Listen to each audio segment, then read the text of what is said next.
make us who we are. So I'll dream until I make it real, and all I see is stars.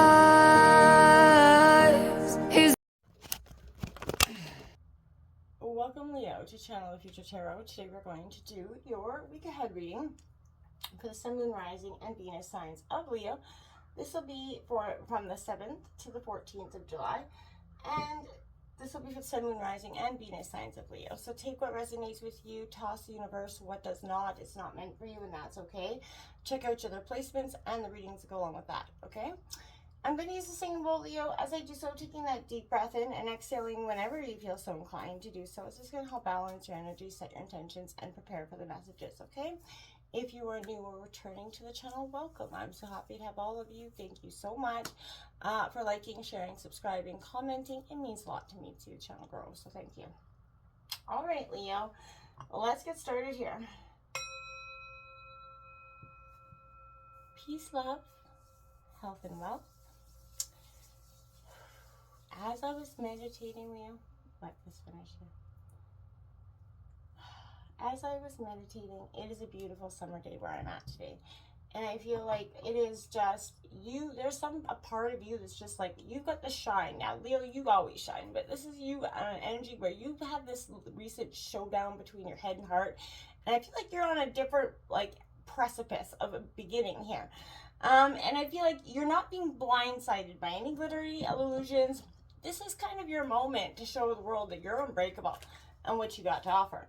We're going to take a look at 7 days of Oracle, and then we're going to grab 2 tarot cards each to clarify each day of the next 7. So yeah, again, take it what resonates. Don't force it to fit. And see, and be also mindful that it may not resonate this second, but watch how it plays out for you throughout the week. You never know, right? Like, it's how it's gonna. You might think one thing's gonna happen this week, and it might something totally different happen. So let's see what's coming in for Leo, Sun, and Rising from July 7th to the 14th. Show me what I need to see for Leo.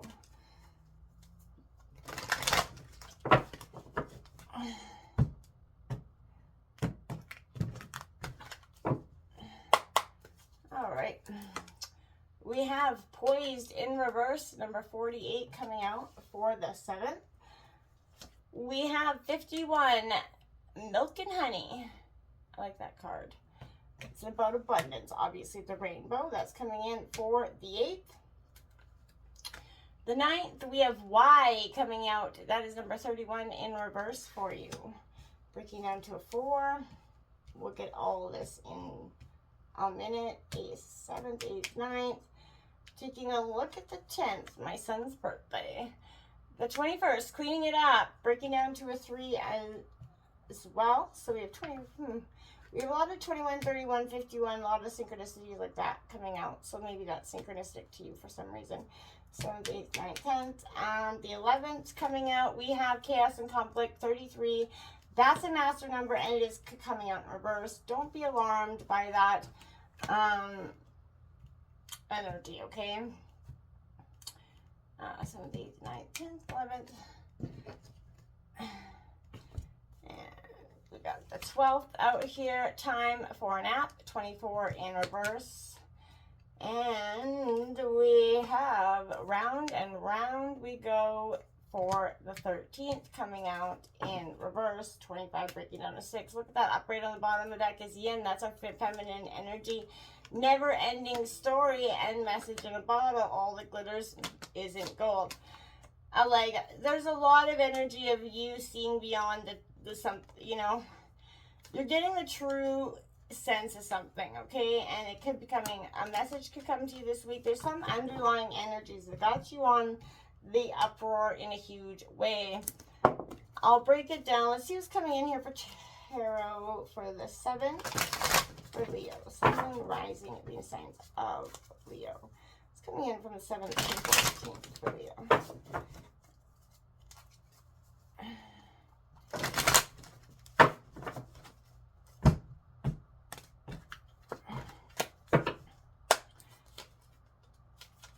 Alright, we got that Knight of Wands coming out. Aries, Leo, Sagittarius. I like that for you. That's definitely signifying some huge change. Ace of Cups coming in as well. Could be in love, you're poised. I feel like in terms of some situation, there's a sense of understanding there. You got the King of Swords coming out here under Milk and Honey, Analytical Mind, Gemini, Libra, Aquarius. I feel like that's going to get you in a sense of understanding the storm, Six of Swords, and, going to, better pastures, clearer waters, essentially moving beyond. You're seeing what it is for what it is. We have that Knight of Cups coming in. A lot of information. That's the Dawn Wand energy. And I feel like that's coming under why. So maybe you feel like I keep hearing charmed. Why were you charmed again by that person that, by that energy that just keeps, showing itself to you? The Chariot card coming out here for you as well. That's Cancer energy. We are in Cancer season. So that's, a sense of determination to see it through. For you in one way or the other. We have the Seven of Cups coming under Clean It Up. And I feel like that's in reverse. There's a sense of there's so many choices that are coming here. And I feel like maybe that's a sense of and the Eight of Swords here coming out, Gemini, Libra, Aquarius, of why you feel trapped and like you can't see the way forward, like you're blindsided. And I felt like you were not being blindsided this week, but I feel like it doesn't mean that nobody's going to try. The Five of Pentacles coming out under chaos and conflict there. Walking away. You're walking away from somebody. And they could appear like they're just begging, almost a sense, following behind. But I feel like this Nine of Swords, you're worried. You've got a lot of keeping you up at night. There's some thoughts here in this chaos and conflict that have got you in a pickle for a nickel, for sure. And, I really want to say with this energy, there's that time for a nap. I feel like maybe you've been doing too much in your head. A lot of nines out here. Nine of Pentacles coming in. I do like to see that nine under. There's a rest and abundance. So after some rest here, I feel like you're going to start to see the path forward. And the way in which to do so, the Two of Wands, again, moving towards that pasture. You keep kind of going towards it, and then round and round, like I said, this card suggests, is that you're doing a lot of that round and round energy that just keeps you in a perpetual cycle, right? The Six of Cups coming out, nostalgia. There's a lot of sense of the past, and that's what keeps you round and round. That, often is the sake for some of us. The Knight of Swords here coming out, Gemini, Libra, Aquarius. You're determined to go forward, and your battle, you won this battle a lot. It's heavy, but the sun is coming for you, There's determination here. This never-ending story does not have to be your story, is kind of what I want to say. Yeah, this is a sense where you're changing your story. You're changing the narrative, and I like it. Because you're done with living in that sense of, why the hell am I doing this? Excuse my language. Why am I, perpetuating this never-ending cycle that doesn't go anywhere? And with the people, whether it's your job or it's whatever, your love life, is a situation where you just feel like this has drained you to the core. You put it all in and you haven't got it all back. This poised in reverse is you're not ready to move forward at this time in some situation. And that has to be sort of okay with you. You have to see that, well, okay, now I may not be ready to leap on forward after the situation, but this is a time, where sometimes pretending, that you know where you're going doesn't always work out. So I feel like that fake it till you make it's not going to apply here. And I feel like it's okay to postpone some situation until, whether work or whatever, until you are actually ready for the situation.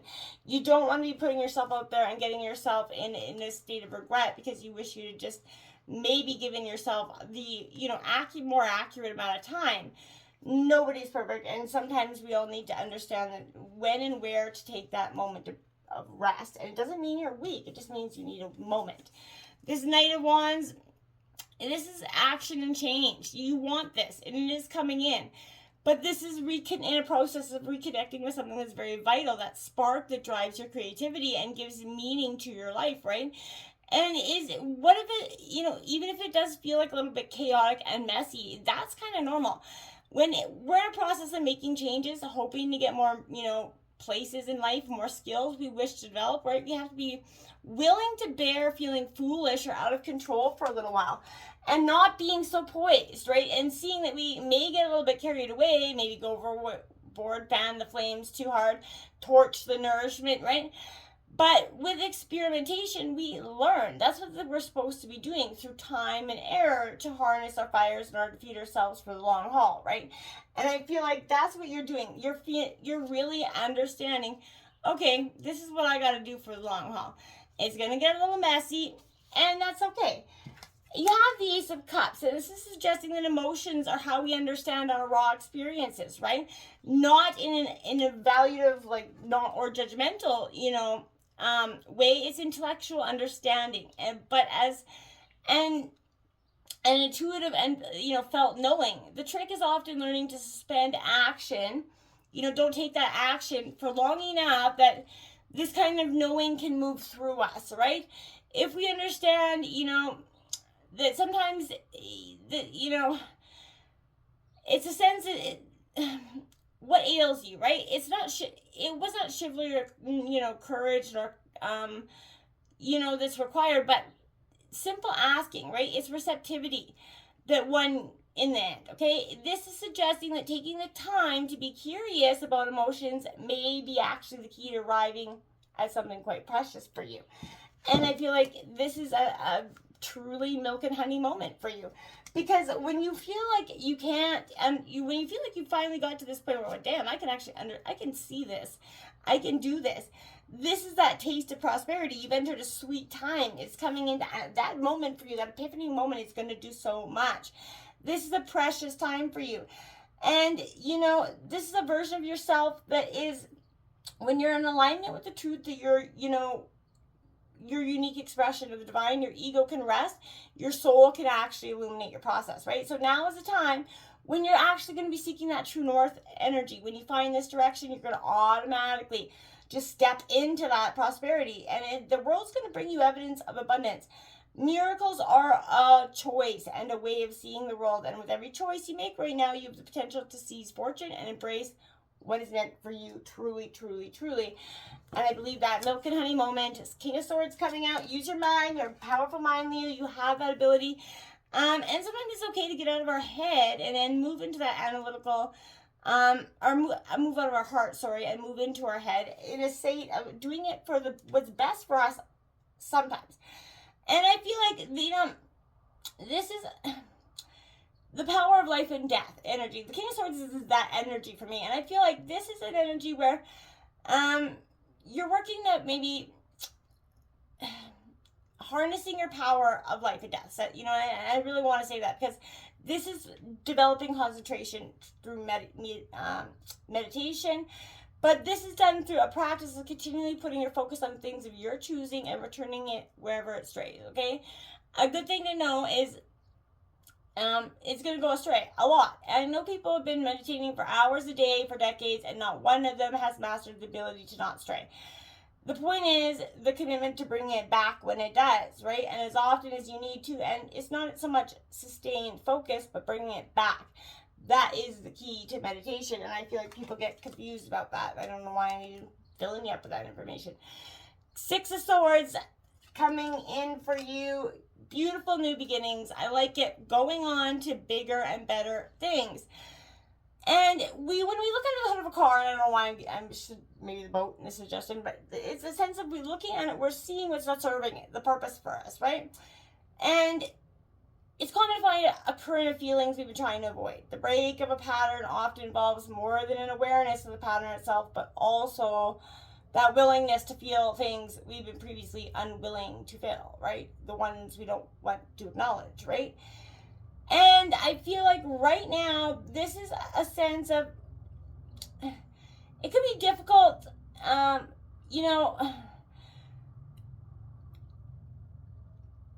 it's not possible to get rid of difficult experiences, but sort of kick them off the bus, so to speak. So it's possible to get better at bringing them along the ride with you. Do you know what I'm saying?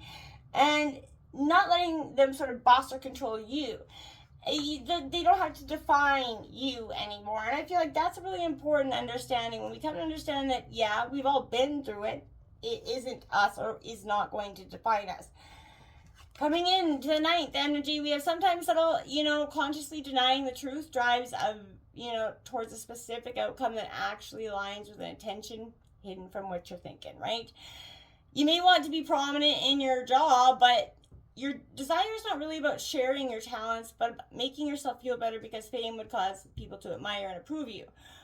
For some, right? Or, you may want to reunite with a partner who rejected you because you believe that your love continues to be strong, and then you get back with them and you realize you just wanted to have them. You just wanted to be able to get them back, right? Do you understand what I'm saying? Because you didn't want to be rejected, and you have to have the last word. Now is the time for that deep soul searching of the why you're doing something here.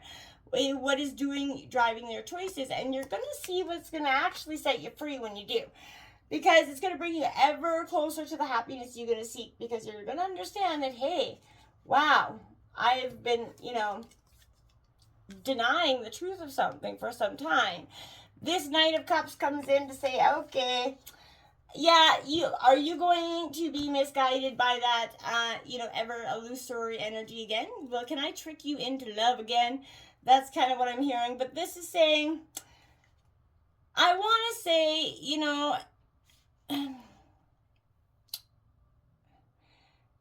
love, there's a notion of love as behavior which is steadfast and committed to loving values, even as feelings shift and fluctuate. Your partner needs to be committed to the values that keep you guys, and you as well, like you need to be committed to those things. And I feel like too many of us forget that, right? We feel like love has to have this big love, happy feeling all the time with strong honeymoon. And when that phase wears off, so does, our relationship is gone, right? That isn't the case. Real love lasts, and it's built on those little moments. The Chariot suggests that you have determination. You want what's right. You want what's lovely. You want what's, truly yours. And I feel like you're determined more now than ever to get it. Willpower is your tool. And, we have some control and over the outcomes of your situations. But willpower is not so helpful when it comes to those internal challenges like social anxiety or grief.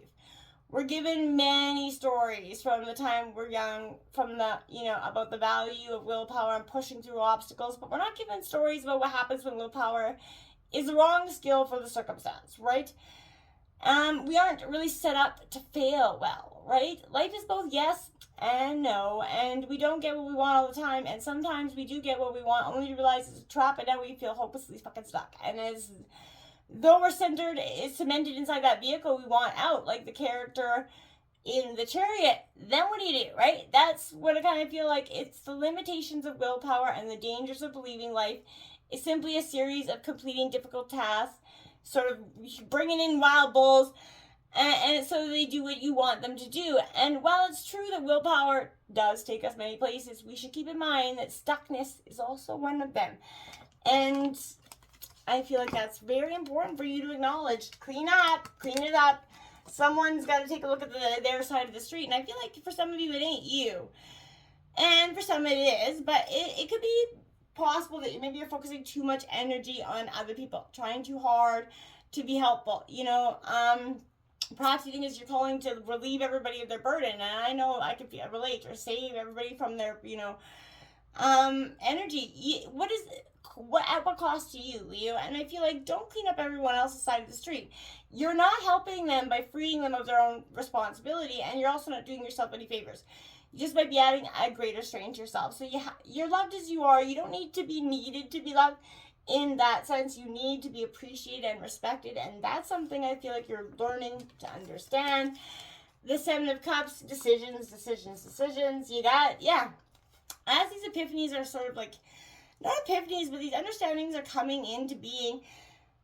And I feel like this kind of can stimulate some intense feelings out of thin air based on stories, true or untrue. And this can drive behavior that changes our physical reality of our lives, right? So I feel like with awareness and practice, we can get less reactive to feelings and better at hanging, out in the space between an intense internal experience and stripping into action, right?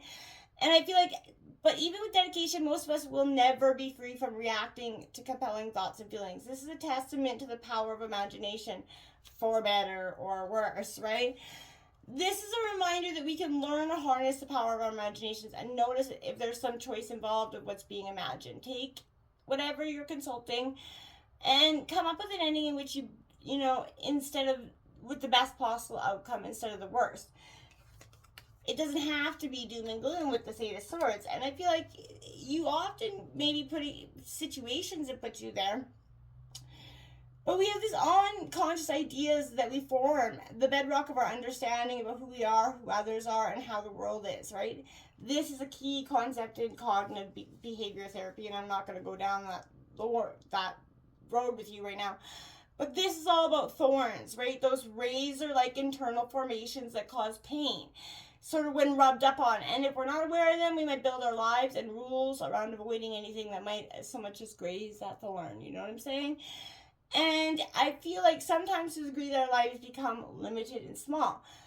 Rigid adherence right now to those rules is called experimental avoidance, which is just what it sounds like. But avoiding certain experiences in an effort to protect ourselves from hurt, from love, from, you know, rejection. We all do it, but this is capturing everything from the sharpness of the thorns to that hemmed in feeling you get when you believe there are certain things that you're not safe to think or feel or experience. You need to have an honest appraisal, Leo, of which swords you're most scared of and what's affecting your range of emotion here. What is causing this chaos and conflict within yourself? And when you take that, you know, you're going to move into a new state of power. This is a real growth period for the collective, I believe. We're really moving. This is an advantage moment, as you may not seem, but this is enable for you a moment for you to restore and recognize the opportunity for even negotiation. But there's a kind of divine order in restoring the elements here, right? This is a powerful, if your intention is to find the best solution, then that's what's going to have, and that's what it will be, right? Be present in the moment of the eye of chaos, in the eye of chaos, right? You don't have to be avoiding it any longer. This Five of Pentacles, I feel like, is suggesting it's going to feel a little bit lonely, right? You are going to experience some loneliness through this. And the present moment is not always an easy place to be. It takes some skill to be here, but the ability to present seems to be that prerequisite for feeling fulfilled, right?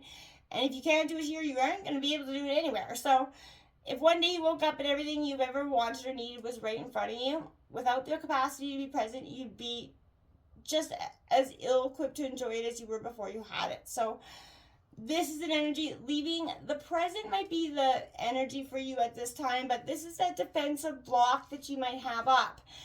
And this is a barrier that is, you know, compulsively scheming about another time or place to avoid the pain of the present. Do you know what I'm saying?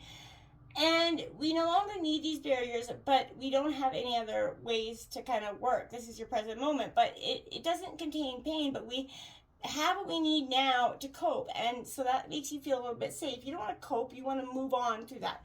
And I feel like you're learning to move on. This time for a nap? Yeah, it might be just that. Take that break, okay? This is going to be an exhaust. Like, I feel like you're going to be quite exhausted from this, without a doubt, okay? And I feel like, remember, you're a human being, not a human doing. And I feel like you're suffering from, you know, maybe workaholism, you know, or the one who thinks it's your job to save everyone. And I feel like you've gone as far as you can, and this is your time where you have to let it be. You're becoming that empty well with no reserves to give here, and that is not helping anybody, and it's surely not going to be you. Stop worrying at night as well, Leo, with this Nine of Swords. You can't control what's going to be. The only thing you control is your part in how you react and do the situation. You got to drop that Nine of Swords like a hot potato. Is not helpful for you. The Nine of Pentacles coming out here for you. This is a sense of moving beyond that. Abundance is what's key here. That's what's important. Round and round doesn't have to be your story anymore. You can move past round and round and see that there's something so much more beautiful waiting for you. But you have to be not afraid to take it. If you're refusing maybe to see your own personal responsibilities in repeating lessons, I see this very kindly, you don't need to relearn. You have to surrender now to the fact that you are a common denominator in these repeat performances, right? it is a good spot to be in now, because now you can actually change it. So, and I feel like be good to yourself. It's not about blame, but accountability. You have that abundant life fulfilled with job, that you want, or you can sit in that nostalgia and Six of Cups, crying over spilled milk about what was, once there. It's time to move forward with this Knight of Swords. It's time to harness your truest power. And it isn't in the past. It's in the present, okay? Let's take a look here at what is coming in from messages for the universe for Leo, Sun, and Rising Venus. What's coming in here for Leo? Oh, messages from the universe. I'll read this message shortly, just quickly from the book. It's a short passage. Sun, and Rising Venus, and Leo. That is crazy. 14. I cannot. I think this has come out for 3 different signs now. Like, I can't even say it. So, we're going to read this quickly. Our wild divine mother knows when to become gentle with our hearts, bestowing sweetness that liberates us from fear. Though you may have faced much struggle and challenge on your path, though it may seem only the most powerful intensity could stem the tide of negativity, the dark mother of grace will conquer the obstacles to your freedom and with gentleness. She manifests herself now as Bahadra the Gentle. She will calm the waves of emotion, eradicate doubt and despair, and provide safe and graceful passage through all difficulties. Wow. Namaste.